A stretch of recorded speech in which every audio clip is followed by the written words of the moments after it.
যারা সমালোচনা করছে তারা যদি একদিন একটু সময় নষ্ট করে আমার সেবা কেন্দ্রের বাইরে চেয়ার নিয়ে বসেন, তারা দেখতে পাবেন বহু সিপিএম এর নেতা, তৃণমূলের নেতা, তারা কর্মীরা এখানে এসে তার ছেলেমেয়ের জন্য নানা রকম সার্টিফিকেট প্রয়োজনে আসছেন।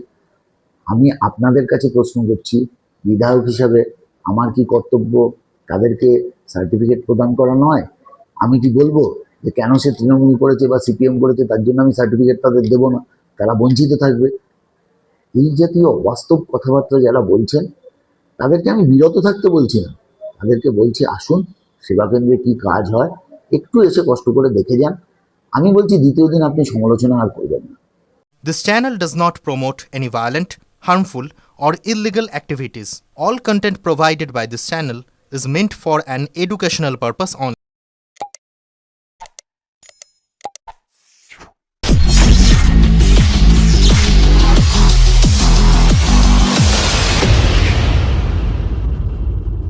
সমাজ মাধ্যমে সম্প্রতি একটি ছবি ছড়িয়ে পড়েছে, যেখানে চুঁচুড়ার বিধায়ক সুবীর নাগকে এক তৃণমূল নেতার হাতে সংবর্ধনা নিতে দেখা যাচ্ছে।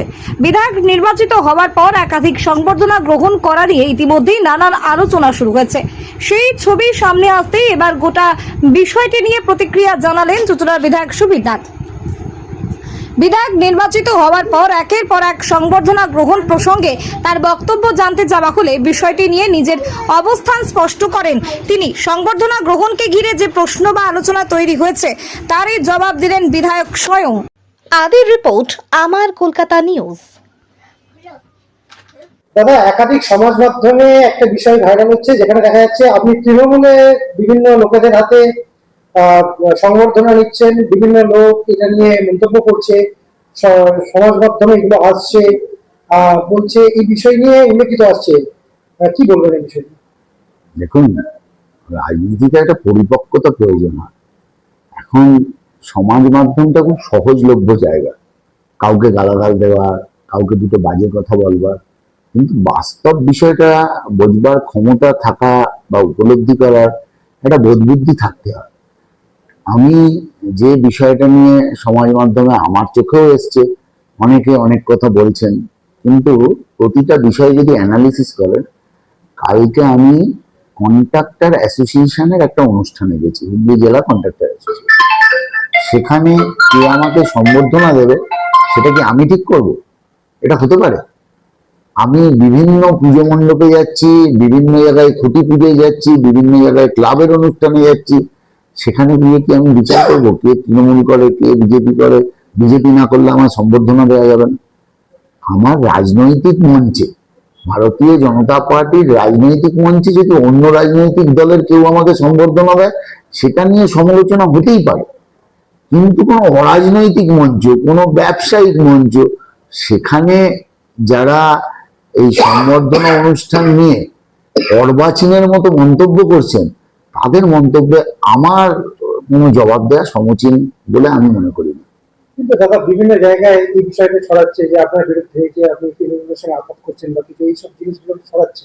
দাদা, তৃণমূল বা সিপিআইএম বা কংগ্রেস আমার বিধানসভায় কেউ আমার থেকে ডিস্টেন্সে আছে বলে আমি মনে করি না। এটা আমার সেবা কেন্দ্র, এটা আমার পার্টি অফিস না। আমার পার্টি অফিস 3 নম্বর গেটে আছে।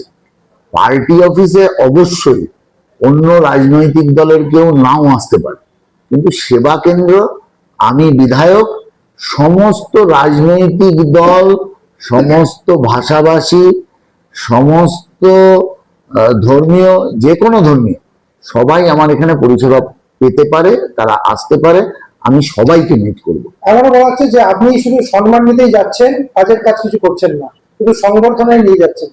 হ্যাঁ, মানুষের তো বললাম যে ন্যূনতম যাদের বোধ বুদ্ধি আছে, যাদের চিন্তা ভাবনায় স্বচ্ছতা আছে, তারা বুঝবে যে আজকে আপনারা যখন আসেন এখানে, সকাল থেকে কয়েকশো লোক প্রত্যেক দিন আমার অফিস থেকে পরিষেবা পায়। 100 দিনে আমি 3000-এর উপর মানুষকে সার্টিফিকেট প্রদান করেছি। সেটা আনম্যারিড সার্টিফিকেট হতে পারে, যেটা মেয়েদের কন্যাশ্রীর জন্য লাগছে, রেসিডেন্সিয়াল সার্টিফিকেট আছে, ওয়ারিশান সার্টিফিকেট আছে, আমাদের কি বলে আধার কার্ডে নাম চেঞ্জের সার্টিফিকেট আছে, একটার পর একটা অবিরাম অক্লান্ত আমার স্টাফেরা কাজ করে যাচ্ছে। তারপরেও যারা প্রতিনিয়ত আসছে এই যে অন্নপূর্ণা ভান্ডারের জন্য, আমাদের এখান থেকে যাদের ক্লেম অ্যান্ড অবজেকশন ছিল, এমনকি এ পর্যন্ত বহু মানুষ বলেছে যারা আমাদের এখান থেকে করেছে তারা 48 ঘন্টার মধ্যে তারা অন্নপূর্ণা ভান্ডারের টাকা পেয়ে গেছে। প্রচুর মানুষকে আমরা নানাভাবে পরিষেবা দিচ্ছি। আজকে চুঁচুড়ার মানুষ খুশি। দু চারটে মানুষ তো থাকবেই সমালোচনা করার জন্য। তারা ভাববে যে আমাকে অনেকে বলে, আপনারা তো অবশ্যই অবগত আছেন যে আমি সারা চুঁচুড়া শহর স্কুটিতে চেপে ঘুরে বেড়াই। তারপরেও অনেকে বলে যে আমি নাকি রাস্তাঘাট ভেঙে যাচ্ছে, রাস্তাঘাটের অবস্থা খারাপ, আমি নাকি বুঝতে পারছি না, তার কারণ আমি নাকি হেলিকপ্টারে চড়ে ঘুরে বেড়াচ্ছি। মানুষের তো নানা রকম মত থাকবে। ঠাকুর রামকৃষ্ণ বলেছেন যত মত তত পথ। যার যার যা মত আছে সে নতুন নতুন পথ খুঁজে নানা কিছু বলবে। কিন্তু আমি কথা দিচ্ছি সেপ্টেম্বরের 1 উইক ম্যাক্সিমাম 2nd উইক সমস্ত শহরের গুরুত্বপূর্ণ যত রাস্তা আছে বেহাল, সমস্ত রাস্তাই ঠিক হবে। ড্রেনের কাজও কিছু হচ্ছে, অনেক প্রজেক্ট জমা পড়েছে। এটা তো বুঝতে হবে সরকারটা 100 দিনে, আমরা এসছি, প্রপোজাল দিয়েছি, তার এস্টিমেট হয়েছে, ভেটিং চলছে, এটা টেন্ডার হবে, স্যাংশন হবে টাকা, তারপর তো কাজ হবে। এটা তো এরকম নয় কেউ বলছে আমি অফিস করেছি সেটা দিয়ে রাস্তা করাতে হতো, রাস্তার টাকাটা কি সুবিধা করবে? এইরকম অবাস্তব কথাবার্তা, নির্বোধের মতো কথাবার্তা নিয়ে কেউ যদি সমালোচনা করেন তার উত্তর দেওয়া কি আমার সাজে? কথায় আছে না, কুকুরের কাজ কুকুর করেছে কামড় দিয়েছে পায়, তা বলে কি কুকুরকে কামড়ানো আমার শোভা পায়? যারা সমালোচনা করছে তারা যদি একদিন একটু সময় নষ্ট করে আমার সেবা কেন্দ্রের বাইরে চেয়ার নিয়ে বসেন, তারা দেখতে পাবেন বহু সিপিএম এর নেতা, তৃণমূলের নেতা, তারা কর্মীরা এখানে এসে তার ছেলে মেয়ের জন্য নানা রকম সার্টিফিকেট প্রয়োজনে আসছেন। আমি আপনাদের কাছে প্রশ্ন করছি, বিধায়ক হিসাবে আমার কি কর্তব্য তাদেরকে সার্টিফিকেট প্রদান করা নয়? আমি কি বলবো যে কেন সে তৃণমূল করেছে বা সিপিএম করেছে তার জন্য আমি সার্টিফিকেট তাদের দেবো না, তারা বঞ্চিত থাকবে? এই জাতীয় বাস্তব কথাবার্তা যারা বলছেন তাদেরকে আমি বিরত থাকতে বলছি না, তাদেরকে বলছি আসুন সেবা কেন্দ্রে কি কাজ হয় একটু এসে কষ্ট করে দেখে যান। আমি বলছি দ্বিতীয় দিন আপনি সমালোচনা আর করবেন না।